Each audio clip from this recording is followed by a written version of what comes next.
Do you know what today is? It's White History Wednesday. Hey! Hey, how you doing? It's your girl, Maya Lamise, and for those of you who are new here, this is White History Wednesday, specifically made for the people who said, why do black people need an entire month to tell their history? To Black History Month. It means that that's racism because they don't celebrate White History Month.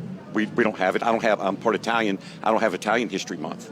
So what I think it's doing is perpetuating what this divide is in our nation, quite honestly, because I don't feel like that should be highlighted. I don't think that they should be pushing their agenda on myself because I'm a straight male, I have a wife, and I have children. I don't think that I should have to be bombarded and brainwashed through media, through those months or Pride, Black History. I don't think that's something that should be, dictated to me. Is it a learning opportunity? Not at all, because when I was in school, we learned,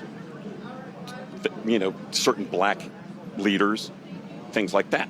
I don't need to hear it every single year for a whole month. And for that, I give you 52 days. Ready to hear it? Here it go. Okay, y'all, so we're going to get right into it. Have you heard of the Negro Fort massacre in 1816? So in Florida, 250 enslaved people built a refugee called Negro Fort. They planted crops, raised family, lived for free for the first time in their lives. They was living it up. And the U.S. did what it always did. It saw freedom as a threat. And they fired cannons into their forts. The explosion was so massive that it was heard 100 miles away. Men, women, and children torn apart in an instant. And the survivors, well, they were captured, re-enslaved, or executed. Freedom was reduced to ash. White History Wednesday. In 1960, there was the Atlanta student movement. In 1960 wasn't that long ago.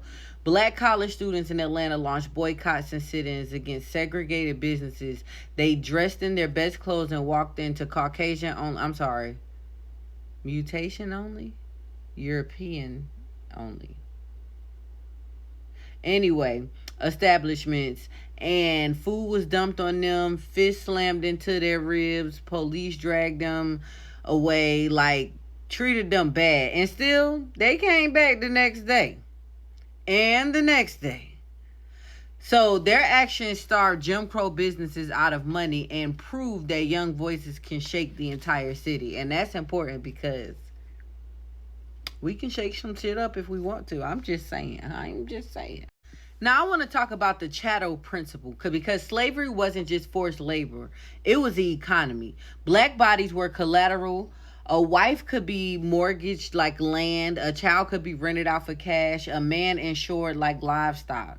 Families lived under the shadow of numbers in a ledger. But don't that sound familiar? Because we just numbers at a job with our employee ID. But nevertheless, even after slavery, banks and insurance companies built on that blood money and continue to thrive. To this day, the system turned flesh into finance. And it left scars that we still see in the racial wealth gap today. White History Wednesday. So I want to talk about convict leasing in Alabama because word on the street is it still happens. So after slavery, freedom lasted minutes. Black men were arrested for vagrancy. I keep bringing up vagrancy laws. I've been bringing it up for the past few days. If you follow my video, if you don't know what it means, let me know and I'll make a video on it.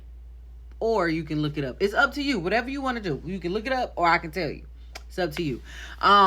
But for even standing on a corner, right? They were leased out to coal mines and railroads, shackles and chains, and forced to work waist deep in mud. Beaten if they slowed down. Conditions were so brutal, many never returned. Alabama made more money from convict leasing than it did from slavery. The state rebuilt slavery through law, and thousands of lives were lost in its cruelty. White History Wednesday, because I made a post yesterday about y'all president taking away the cash bails. You got to have cash in order to bail. You have to be able to bail yourself out. And I'm like, he trying to keep people in there for a reason. And everybody no, it's not. And I'm like, it's a way to, prison is a way, it's another form of slavery. And people want to argue with me, say, no, it's not. I'm sorry, y'all, I'm going on a rampage. Sorry. Now let's talk about the Wilmington 10 in 1971, okay? So in North Carolina, when schools were desegregated, violence erupted. 9 black activists and 1 Caucasian ally were framed for firebombing the store. All were convicted and locked away. For nearly a decade, they sat in prison while prosecutors hid evidence and witnesses lied. We know how that go.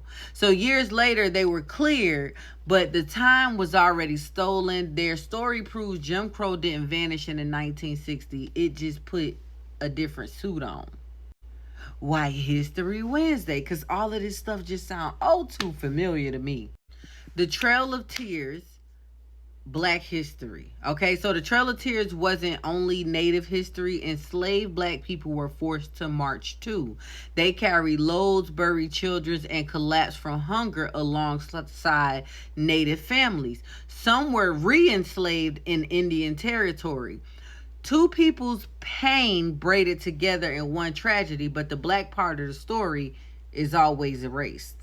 White History Wednesday. Maya Lee, back with the heat. White History Wednesday, she posting receipts. Fuck your feelings, she only spitting facts. Sis dropping knowledge while we fade to black. White lies, no alibis, reap what you sow. Black history hit different when the truth unfolds. Talk is cheap, pay us what you owe. Never been our friend, always been our foe. Old white hood, new red hat, change the color of your hate. We still proud and black.